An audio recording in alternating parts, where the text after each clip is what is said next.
Mi vida, por Yeshua de Nazaret. Cartas a mi amada esposa Miriam. Autora María Medina. Voz Salvador Corazón. Capítulo 103. Alegrías y tristezas.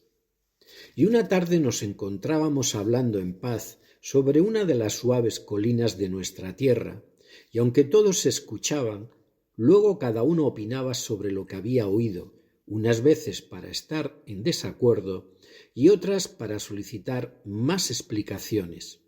El grupo era muy numeroso, discípulos, amigos y familias. Los niños mayorcitos ya se sentaban junto a sus padres o, como era habitual en ellos, todos juntos en primera fila. Los más pequeñitos iban a correr alrededor nuestro por los campos o los montes, porque no podían quedarse quietecitos, y su energía les impulsaba a correr y a jugar hasta caer agotados. Y en aquel día lo que Dios me inspiró fue esto. Y como ya os he dicho, repetía frecuentemente mis palabras en diferentes lugares, porque no siempre acudían las mismas personas a escuchar, y había mucho que corregir, mucho que aprender, y una gran cantidad de seres humanos dispersos por nuestra tierra que debían escuchar las mismas enseñanzas. Y dije: dichosos vosotros, los que ahora sois pobres, porque vuestro es el reino de Dios, porque poseéis la mayor riqueza que existe en el universo, el inmenso regalo de ser sus hijos y de ser amados y cuidados por vuestro Padre, riqueza infinitamente más valiosa que el mayor tesoro terrenal. Dichosos vosotros, los que ahora tenéis hambre, porque seréis saciados física y espiritualmente, porque vuestras almas recibirán tal cantidad de alimento que nunca más volverán a sentir ese hambre, porque el Padre os provee de todo lo que necesitáis en cada momento. Dichosos sois los que ahora lloráis, porque seréis consolados, porque todas vuestras penas, todas vuestras tristezas recibirán ese infinito consuelo que os será dado, porque seréis confortados por su amor inmenso, y no volveréis a sentir más desolación, ni más abandono, ni más maltrato por parte de vuestros hermanos, y reiréis felices, viviendo en una felicidad inagotable y eterna.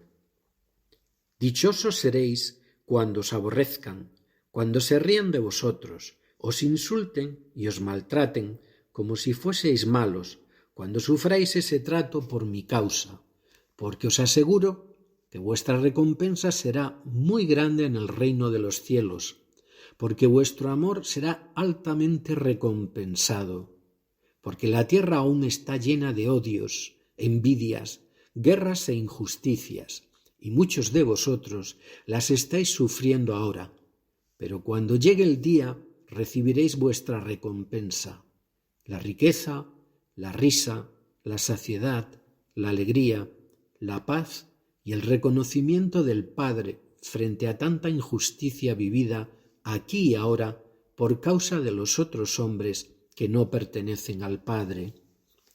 Y como os digo, estas palabras y otras muchas muy parecidas las había dirigido ya más veces y en muchos lugares a los grupos de personas que se congregaban en torno a nosotros para escuchar.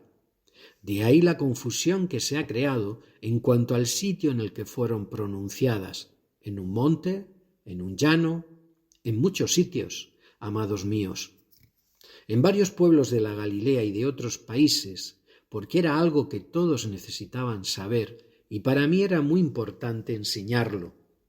Muchos me escuchaban con admiración, otros con interés, pero todos me escuchaban, porque mis palabras estaban cargadas de una gran esperanza para todos ellos, porque les estaba anunciando el final de sus desdichas y de sus sinsabores con la llegada del reino de los cielos, y eso era lo que más necesitaba aquel pueblo oprimido, triste y maltratado.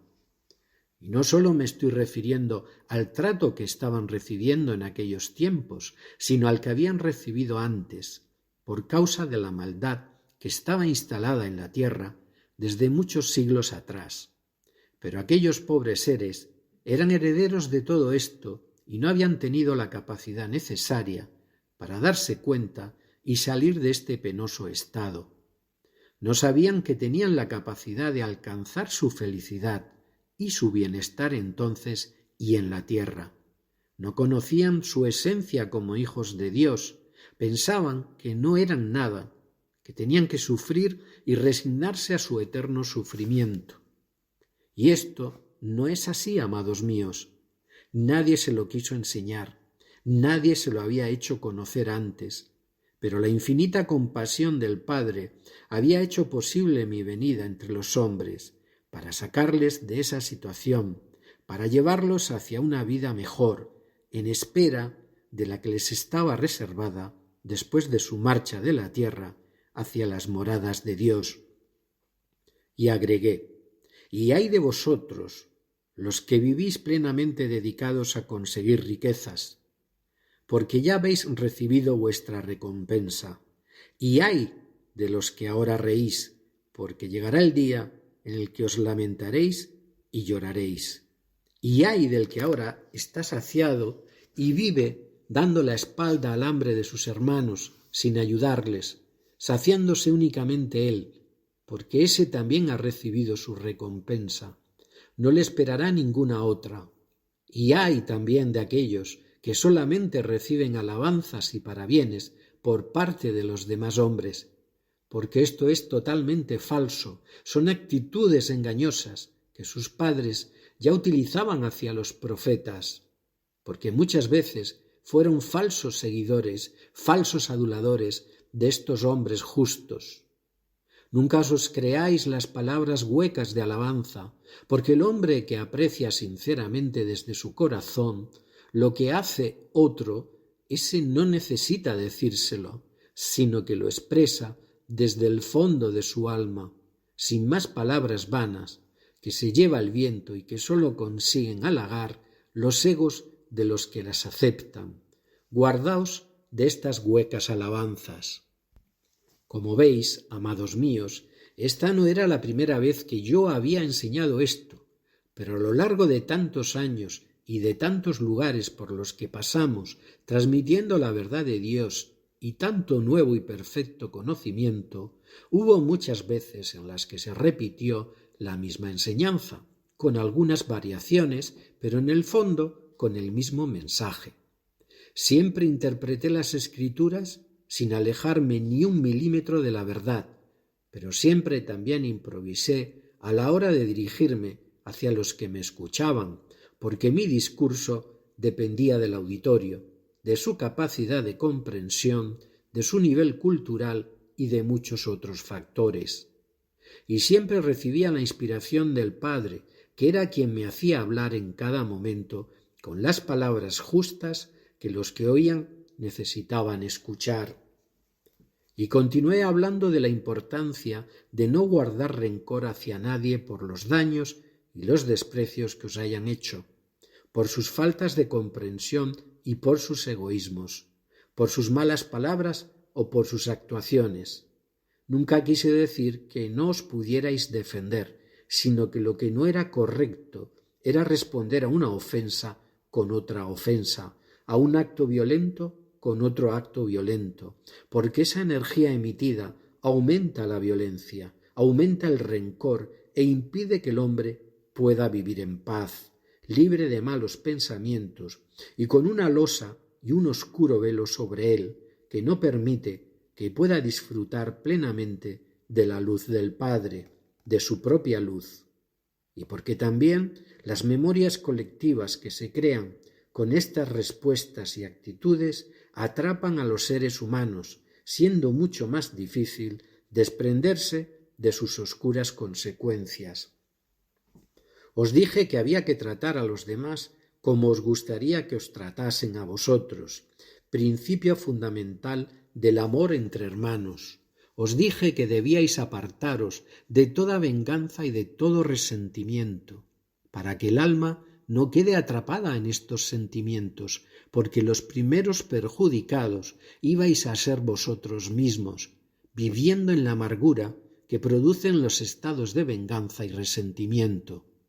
Os dije que aunque os resultara muy difícil de comprender y de llevar a la práctica más todavía, era necesario amar a vuestros enemigos, no luchar contra ellos, desearles que siguieran su camino lejos de vosotros si era preciso, pero no entrando en guerra con ellos, respetando sus puntos de vista diferentes, sus diferentes creencias y sus diferentes personalidades. Os enseñé también a esforzaros en ser misericordiosos, a no juzgar a los demás y a perdonar sus ofensas sobre todo, porque si erais capaces de conseguir todo esto, viviríais en la luz de Dios y seríais llamados hijos del Altísimo. Vuestra recompensa sería muy grande. Y como os digo, esto tampoco lo enseñé una sola vez, queridos, sino muchas, porque fueron muchos años hablando y sanando, y muchos los hombres y mujeres que se acercaban a beber del río de la palabra. Nuestros libros sagrados contenían una inmensa riqueza de conocimiento, de verdades, de enseñanza codificada en cada letra del Tanaj, y esto no era conocido por la gran mayoría de los hombres y mujeres del pueblo, al que sólo se le había hecho llegar el conocimiento literal de unas historias o de unas instrucciones escritas. Por eso había tanto y tanto que enseñar, tanto y tanto por desvelar, para que al menos una mayor parte de toda la sabiduría del Padre contenida en ellos pudiera ser conocida y comprendida por todos, aunque cada uno tuviera una capacidad diferente de comprensión y entendimiento. Pero es cierto que sobre una simple frase yo podía estar hablando horas, desarrollando y desvelando y explicando todo un tremendo contenido. Con todo mi amor, Yeshua.